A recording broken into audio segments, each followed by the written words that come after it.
आज आपण बनवणार आहोत कढीपत्त्याची चटणी. घराच्या पुढंच कढीपत्त्याचं झाड आहे. मस्त त्याचा कढीपत्ता तोडून घेते. आज आपण बनवणार आहोत कढीपत्त्याची चटणी. त्यासाठी आपण इथं कढई गरम करायला ठेवलेली आहे आणि कढीपत्ता आपण धुवून घेतलेला आहे. तर आता कढईत थोडा गरम करून घेऊया. नमस्कार, मी रोहिणीच किचन अँड ब्लॉग मध्ये तुमचं खूप खूप स्वागत आहे. कढीपत्ता आहे ना सगळा असं आपण गरम टाकून घेऊया कढईत. घरच्या झाडाचा फ्रेश कढीपत्ता आहे.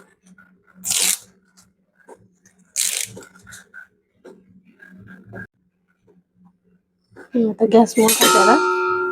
कढीपत्ता चांगला असं भाजायचं वगैरे नाही, पण असं ड्राय झालं पाहिजे.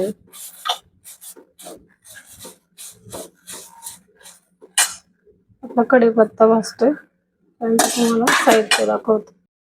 इथं मी घेतलेले 6 ते 7 मिरच्या. कमी तिखट मिरच्या आहेत. तिखट जर असेल तर कमी घ्या. थोडा लसूण, गावठी लसूण, खोबरं आणि शेंगदाणे. कढीपत्त्याची क्वांटिटी जास्त घ्यायची, बाकी सगळ्याची क्वांटिटी कमी. कढीपत्ता आपला गरम झालेला आहे.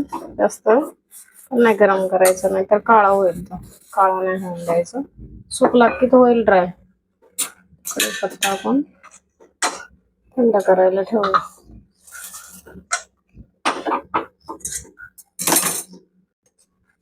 मिरची आणि लसूण टाकले गरम करायला. मिरची आणि लसूण चांगलं भाजून घ्यायचं. लसूण गावठी त्याच्यामुळे पूर्ण सोललेला नाहीये.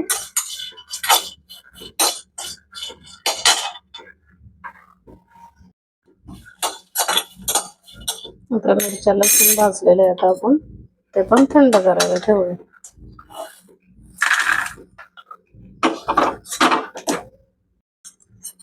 शेंगदाणा आणि खोबरं एकत्र टाकलेलं भाजायला. काय होईल, सगळं जर आपण एकत्र भाजलं ना तर खोबरं जळतं, म्हणून मिरच्या लसूण वेगळं भाजलंय आणि खोबरं शेंगदाणे वेगळं भाजायचं. त्याच्यात वाटलं ना तुम्हाला आवडत असेल ते तर तेल टाकले तरी चालेल. खोबरं शेंगदाणा चांगलं भाजून घेऊया.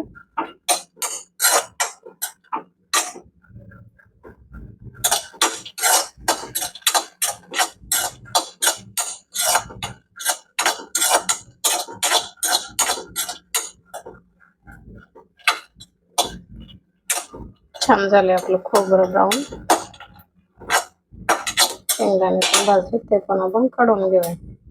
आता आपण हे सर्व साहित्य मिक्सरला बारीक करून घेऊया. पहिले कढीपत्ता टाकायचा. जास्त असेल ना तर निम्मा बारीक करा. कढीपत्ता टाकला नाही तर मीठ आहे ना आपण परतताना टाकणार आहोत चटणी.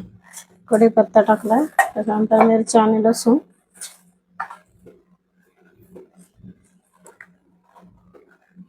खोबरं शेंगदाणे सगळं मिक्सरला फिरवून घेऊया. आपलं हे मिश्रण मिक्सरला बारीक करून घेतलेले आपण. गॅस चालू करून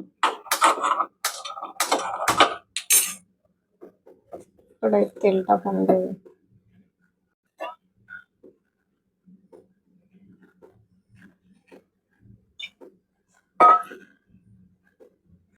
इथं आपलं तेल गरम झालेलं आहे. आपण चटणीचं साहित्य टाकून घेऊया तेलात. गॅस बारीक करून चांगली फ्राय होऊन जायची चटणी. आता आपली चटणी चांगली फ्राय झालेली आहे. चटणीचं सगळं साहित्य त्याच्यात टाकलं तेलात. आता चवीनुसार मीठ.